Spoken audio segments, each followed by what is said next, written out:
currently flying an F-16 Viper, one of the most advanced lethal fighter jets in the whole world.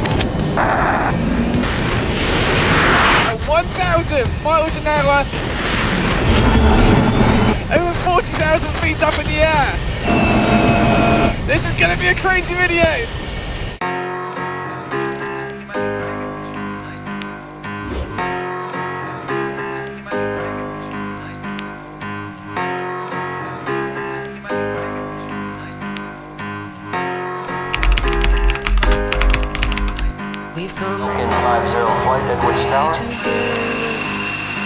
Good morning and welcome to Edwards Air Force Base. Today we're exploring the incredible rich history of this airbase, everything going on in present day, the future, and at the end, an incredible once-in-a-lifetime opportunity to fly in an F-16 Viper. So strap in because this one is going to be the wildest ever. We have to go fly.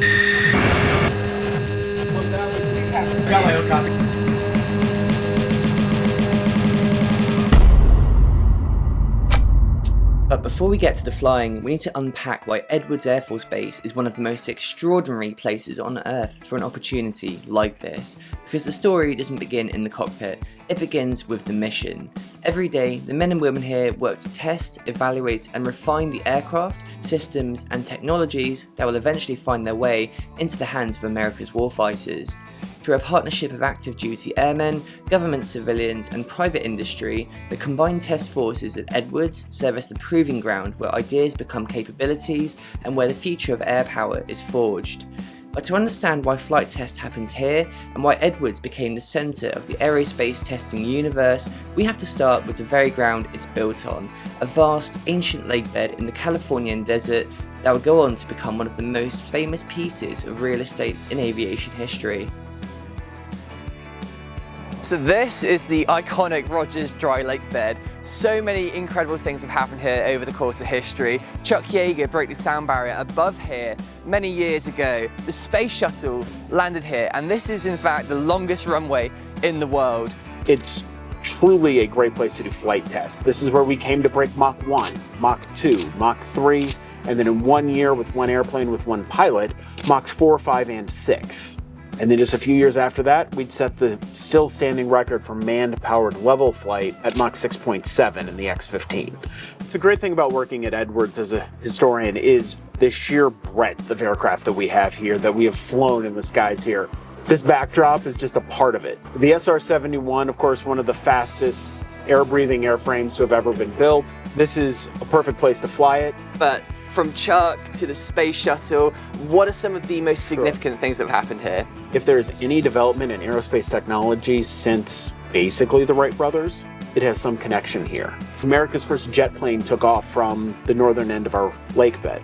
Chuck Yeager, of course, comes out here in 47, breaks the sound barrier, and then we move forward again. Mach 2, Mach 3, the North American X-15 would break Machs 4, 5, and 6 all in 1 year. America's premier combat aircraft of basically all of the last century flew here in some way, shape, or form. The YF-16 would take its first flight from our runway in 1974. Even 2 years before that, the first F-15 flight here. The first A-10 flight, that same year actually, in 1972, also here. All of the Century series, the F-100, the 101, the 102, the 103, and the 104, all flew here. The YF-22 flew off against the YF-23 here. X-32 flew off against the X-35 in a tech demonstrator for the Joint Strike Fighter that would become the F-35. The first flight of the Space Shuttle, the Enterprise, released from the back of a 747, no engines, just for glide testing, happened here in our airspace. Scroll forward a couple more years in history, and the first landing of Columbia coming back from orbit, our runway. So, this is where you did the first landing.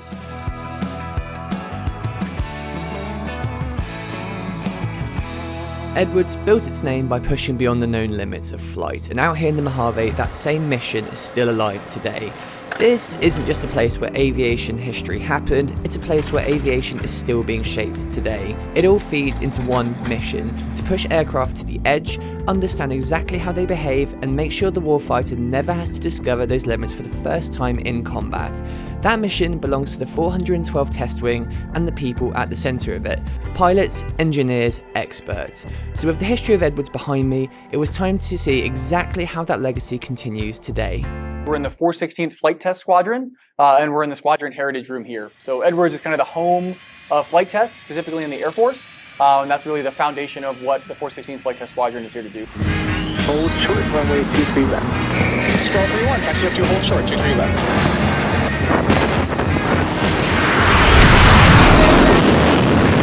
The 416th Flight Test Squadron is the primary operator of the F-16s here on Edwards Air Force Base.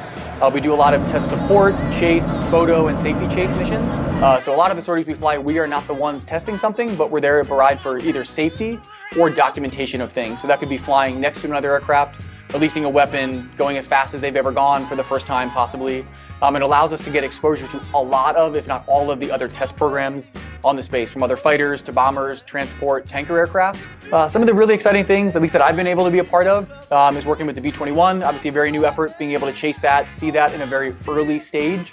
The F-16 is a much older, more mature platform, so seeing what it's like for something to start from zero, and the T-7 is in a similar place as well, starting and going through the early stages of expanding a flight envelope, flying the airplane in a new way for the first time. So what that means is not every day looks the same. It could be a non-flying day, you're doing paperwork, planning, test planning, or safety planning.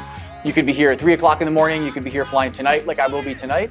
And that variability is something I really enjoy, that I get to feel that I'm part of a lot of different test efforts. So the work that gets done here, how does that then translate and then go to the battlefield, for example, or into combat? In a lot of different ways. Some of the work we do here is very fundamental. So the first time something flies, very early software sensor development. Some of that technology will have to go through many more wickets before it ever makes it to the warfighter, which is who we're really here to support at the end of the day, is the warfighter. Other things, it's the very end of a program. So we may do the last weapons drop, the last test of a software tape before it gets released to the combat units, which means that we kind of have that final look at something before we decide that the 10 years younger than me right now self would be ready to go use it, possibly at night by themselves, and are we trusting in the technology enough? And then some of the other efforts that I've been able to work on involve kind of the bomber force, weapons testing, things like that are very different from my previous experience coming from like a fighter type platform. You're fulfilling more of a support role, but you get to be a part of some really important things that are on the leading edge.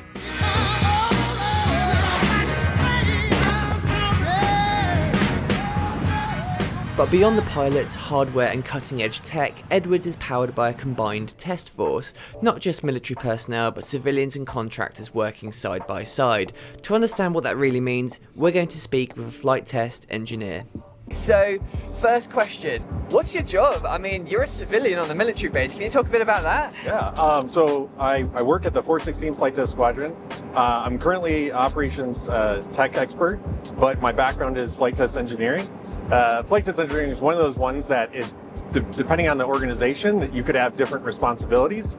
But I work for the operations group at the 416th. Yeah, I've had some great conversations around base recently, and one thing's become apparently clear: test is really important. But I was hoping to speak to you about that too. So, in your words, what is the true kind of value of test really? Like, how does that fit into this, and why is it so important? Yeah, so I think the theme through my career has been warfighter support. I've done all sorts of aircraft and programs that go up to life-saving technologies or weapons, countermeasures, things like that. And really our job is to test it to make sure that this isn't going to be a problem for our warfighters as thorough as we can. So I keep that warfighter focused mentality, and there's even programs that I've supported, urgent operational needs, that you really get a good sense of team and supporting that warfighter. Something Eric mentioned here was life-saving technologies, and that's one of the main reasons we're actually here today. Edwards isn't just about building more capable aircraft, it's about protecting the people who fly them. One of the most remarkable systems developed here is the Anti-Ground Collision Avoidance System, or AGCAS. If the jet is about to hit the ground and the pilot hasn't reacted in time, the system can automatically take control and pull the aircraft to safety. It's already saved multiple pilots and aircraft from catastrophic crashes. pilots actually that we've saved lives have come back and give discussions, and it's really impactful to see the impact that we've done to the warfighter and actually saving lives. So today we're going to go and actually try out a bit of GCAS, my understanding, in this flight. It's going to be taxing to test out the system. We're getting to see how it reacts. You'll enjoy the bunts and the slice and pulls. It's going to be a whole lot of fun. Eric, thank you for all the work that you do. It's been a pleasure to talk to you today, and looking forward to seeing what you do in the future as well. Sounds good. Thank you very much, sir. Thank you. Just want to say a huge thank you to our sponsor for this video, Saddleback Leather. Incredible leather goods, 100-year warranty, no breakable parts, and they're going to fight over it when you're dead. So check out Saddleback Leather, links in the description. And for now, guys, let's get to the fun stuff. It's time to fly. Edwards made sure not to leave me empty-handed on this project. Despite being a civilian foreign national, they found a way to help me achieve my own first-of-a-kind flight at the place known for exactly that, a ride in an F-16 Viper with the 416th Flight Test Squadron. But something like that doesn't come easy. Long before you ever step near the aircraft, the process truly begins. Every detail matters, every procedure, every check. It starts with the basics, understanding the aircraft, the systems, the risks, and how to respond when things don't go to plan. And then the procedures. What happens if something goes wrong? How do you get out of the aircraft? How do you survive once you're out? Egress training, emergency drills, repeating the same actions over and over until they become instinct. Yeah, everything they just said.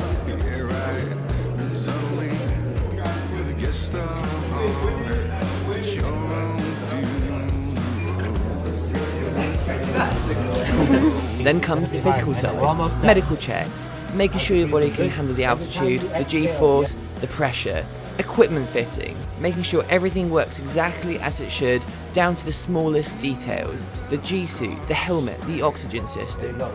Everything designed for one purpose, to keep you alive in an environment the human body was never meant for. Because when you're moving at hundreds of miles an hour, thousands of feet up in the air, you don't have time to think, you have to react. Every step of this process is designed to prepare you, not just for the flight, but for the unexpected.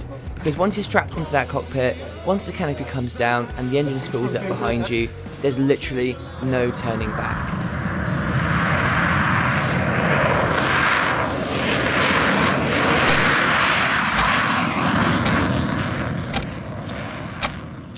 All right, sweet, yeah, so we're here, we're getting ready for the flight, so we've already done our training, egress training, getting in and out of the jet safely, so we're gonna go through our flight brief for today. So overall game plan for today, we'll step out of here, get everybody in the jet, get the engine started, we'll taxi out, we'll do what's called an unrestricted climb, so we'll climb basically straight up after takeoff to about 20,000 feet, and then we'll head over to the Sidewinder Low Level. Head back into more of our local, closer airspace, and see quite a bit of what the jet can do. So we'll get up to about 50,000 feet, kind of see the high end of things, fly some more low level, look to hit 9Gs at some point, and then give a demo of what the GCAS system can do and how it can save people using a slightly different system, but it'll show you what that looks like.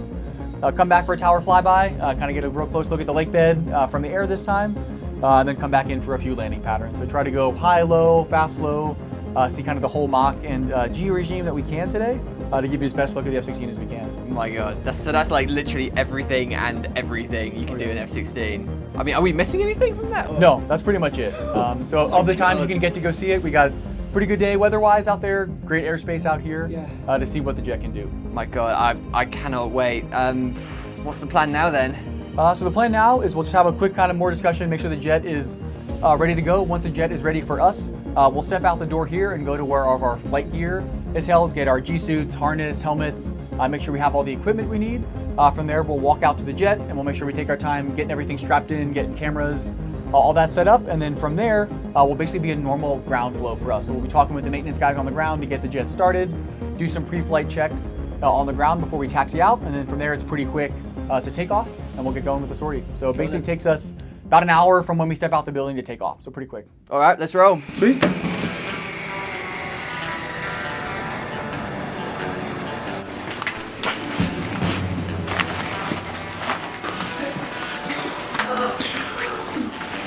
All right, let's go get the fit of the harness. Okay, cool.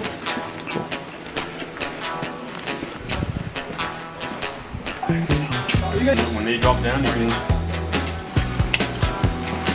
hit squat. Yeah. There we go. And while you're Yeah, but it'll be better when you Stand back up. Okay, great. Wait, I haven't.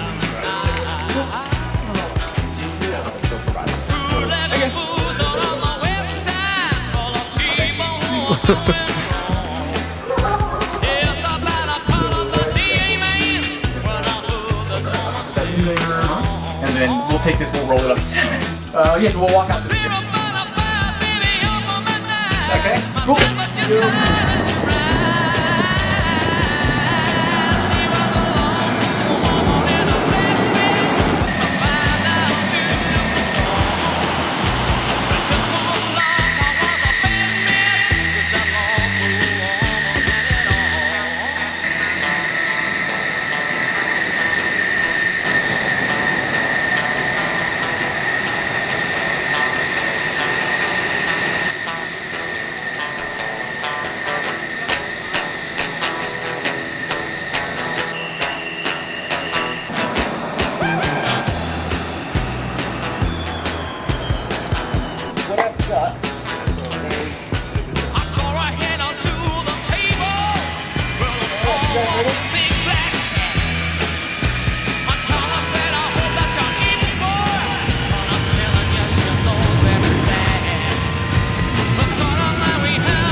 It's taken years to get here, and it has also taken days of preparation, but we're here now, taxiing to the Edwards runway, preparing for the Viper's famous and very aggressive unrestricted climb, a max performance takeoff that gets you from stationary to combat altitude in seconds. It's time to live a childhood dream. Eddie Tower, Skull 3-1, ready, 2-3 left, unrestricted climb to 200 on request. Skull 3-1, Edwards Tower, taxi up 2, hold short, runway 23 left. Skull 3-1, taxi up 2, hold short, 23 left. Skull 3-1, line up wait, runway 23 left. Skull 3-1, line up and wait, 23 left. Alright, rotate 140, take off 155. Make sure they let us do the unrestricted climb. Line up and wait. Skull 3-1, unrestricted climb 200 is approved, runway 23 left, wind calm, clear for takeoff. Skull 3-1, clear for takeoff, 2-3 left, unrestricted climb to 200 is approved. Alright, you ready? Yep, very ready. Here we go. Engine's coming up. Oh my god, it's a rocket! Here's pizza live. Go for tires. Rotate. Here's coming up.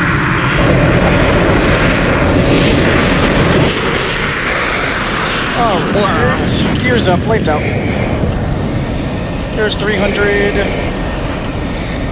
There's 400. Alright, go ahead and put your head back. Here we go.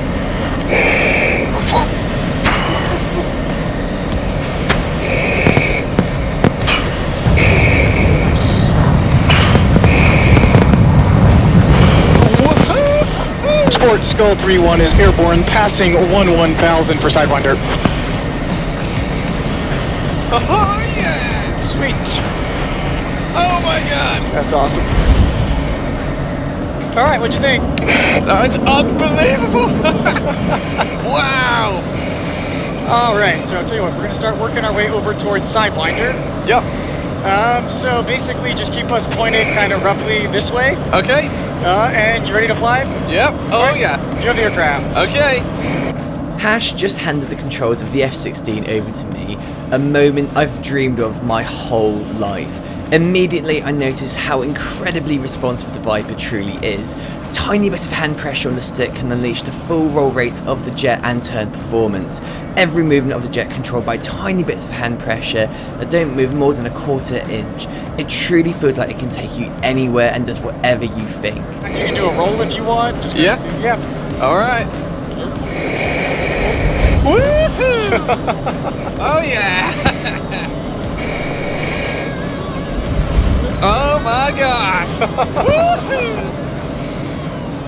Now that I've had my fun of the F-16, it's now time for the Sidewinder Low Level. The real question is... Alright, you ready to get low? Oh yeah, Sweet, let's I have do the it. aircraft here. Very ready. Here we go. Sweet. Skull 3-1, point alpha. Alright, we'll start working our way down.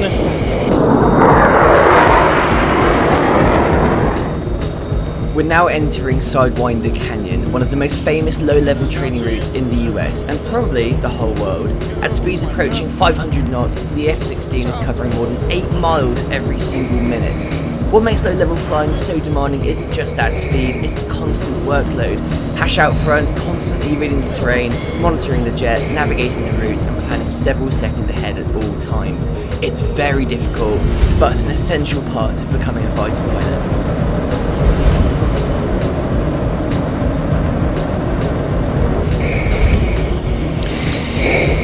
Charlie next. Wow. So we can get a little bit lower down here just because it's flatter. Yep.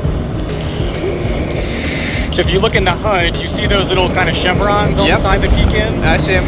Those are the computer doing the GCAS algorithm. I gotcha. Really saying because we're flying low, it's making sure that we're being safe, essentially. Got it. So we'll get to the next point in about 2 minutes. That'll be kind of that aggressive descent. You're kind of going over the top of a ridge. Nice. And then we'll spill out into like a valley area. And from there, we'll kind of get towards Point Delta. Perfect.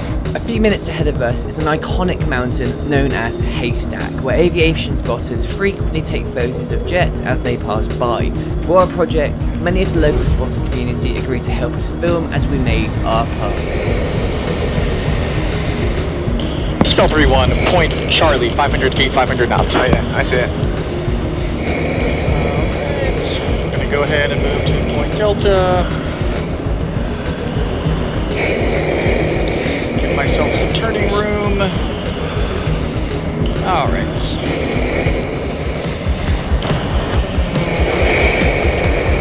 It's gonna be the quickest flying goodbye ever. Alright, so in a second we'll be able to see the That little mountain that they were talking about. Yep. Sweet. Spell 3-1, point Delta.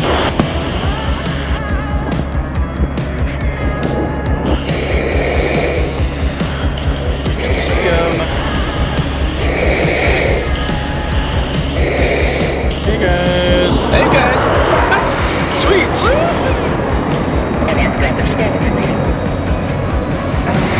All right, we'll climb it up a little bit here. Sweet.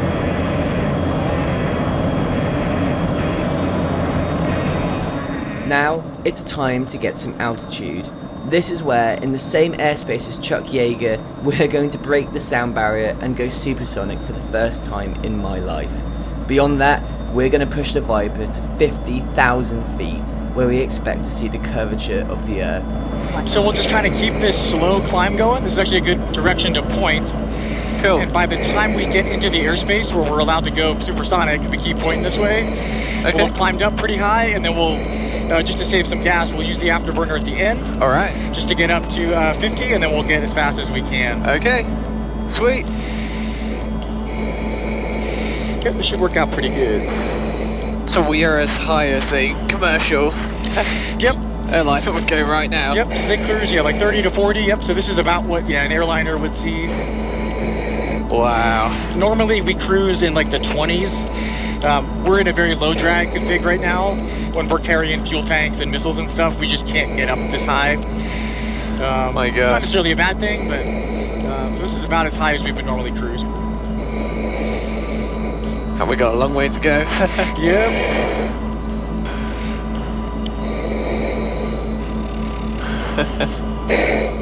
40,000 feet. Alright, low level launch should be good right about here.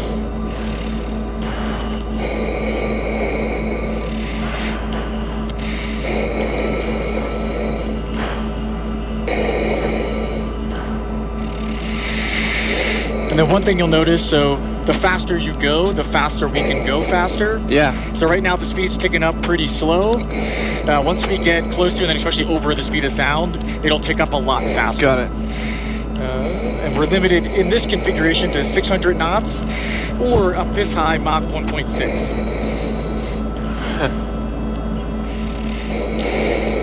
Passing 45.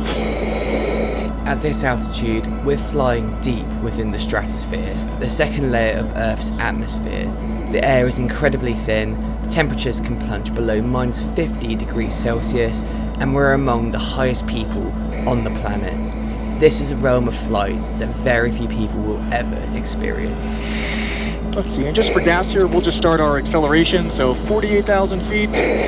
We're 0.98, so pretty much as soon as I start to descend here, Yep. there's Mach 1. Oh my god. 1.01, so we're supersonic. Oh my god, we did it. Yep. 1.07.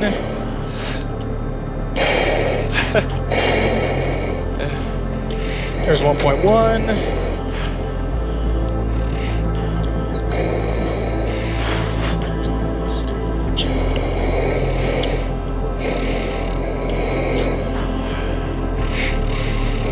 Coming up on 1.3.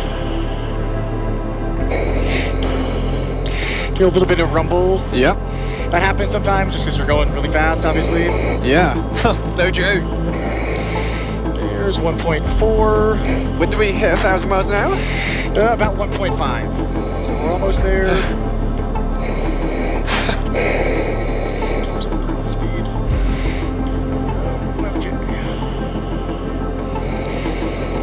There's 1.5.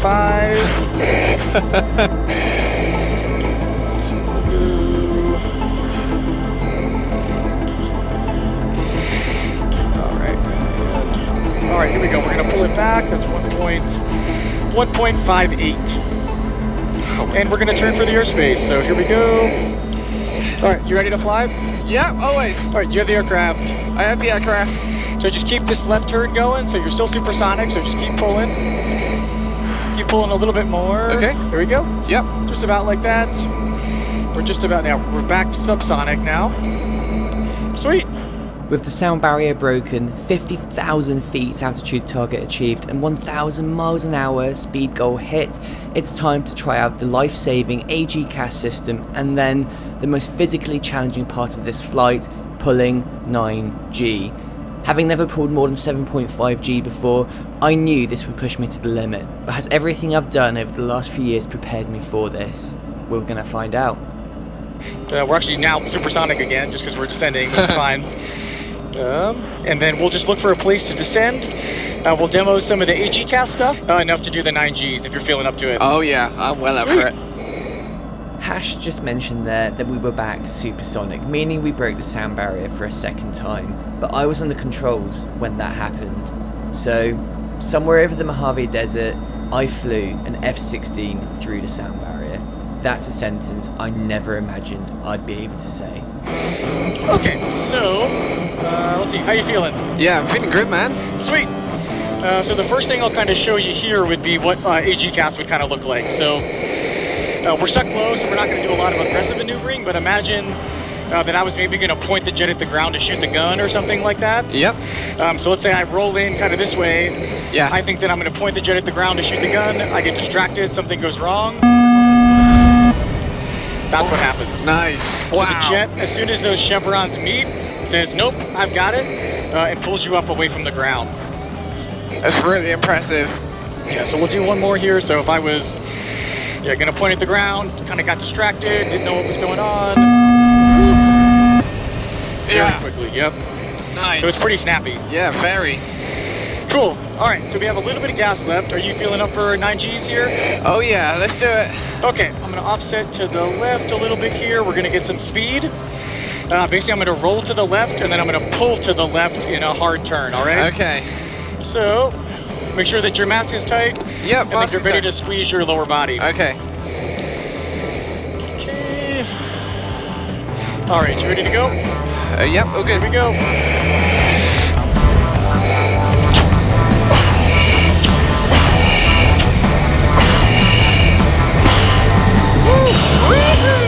Nice.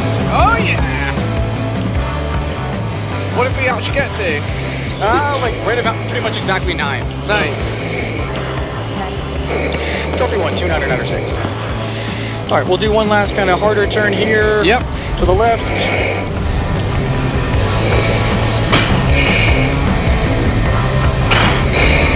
Sweet. Zoinked ourselves around. All right, cool. Let's go for your one. Request a contact tower for tower flyby.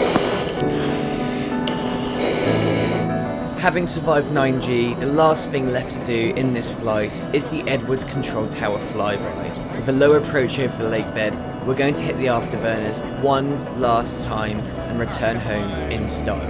Right. Working our way down.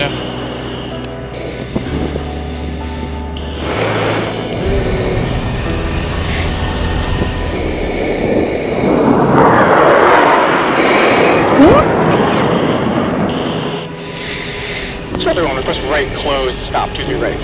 All right, close, that's true. Go up. And away. We spudged the control tower at Edwards. Alright, handles down, 3 green. Bingo. Bingo. That's good timing. Yep. Boink. That's great. Alright. Key rotating. Oh my god. That was incredible. Oh, I'm glad you had a great time. That was awesome. Dude, that was the best flight ever. Nothing will ever top it. Alright, we got those. Sweet. Skull ops. Skull 3-1 is down. Code 1.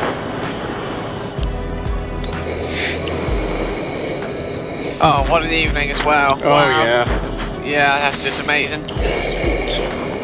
Copies, welcome back. Close roll. We do indeed. Sweet. Alright. Come on, 3 enter. I tell you what, man, we did it all. Oh, yeah. Everything I could have ever dreamed of. Huh. Alright.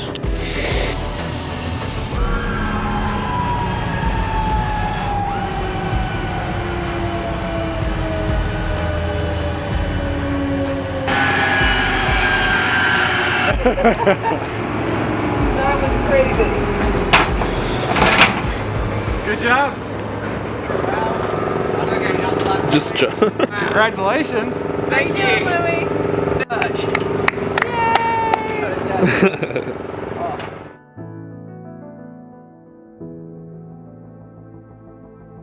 For most of my life, Edwards Air Force Base always seemed like this mythological place across the world where magic happens. I was right to think that, but it's also so much more. Edwards is a place that makes the impossible possible, that brings the future into the present, that makes the present inspiring and incredibly exciting, but most importantly, values its history and its past as they move into the future they're hoping to create. Test is all about data, and history is nothing but a massive collection of data to draw from. The good, the bad, the things we did right, the things we did wrong, the lessons we learned. The other thing is, our history is nothing but innovation. We go all the way back. When you look at tests, this includes Jimmy Doolittle, General Doolittle, who of course made famous in the world for developing the Doolittle raid. But all of the stuff he did for that raid, all of the technological advancements, all of the risks he undertook with the understanding of a test pilot. How to innovate, how to move forward without risking the airplanes. And so there's a lot of that legacy, but that legacy is about developing ways to answer new problems. We don't stagnate. The goal is to push forward.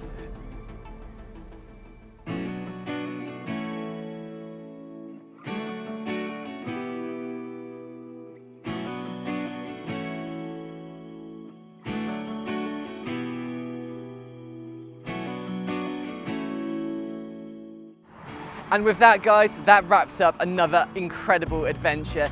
Thank you so much for watching today's video. Go and subscribe to support the channel and check out all the future videos coming up as well. And if you haven't already, go and look at the past ones too. We've got some incredible projects that have already been done to go and have a look at. And again, a huge thank you to Saddleback Leather for powering today's video. 100-year warranty, no breakable parts, links in the description. Go check them out, incredible brand. Thank you guys for watching again. See you in the next video.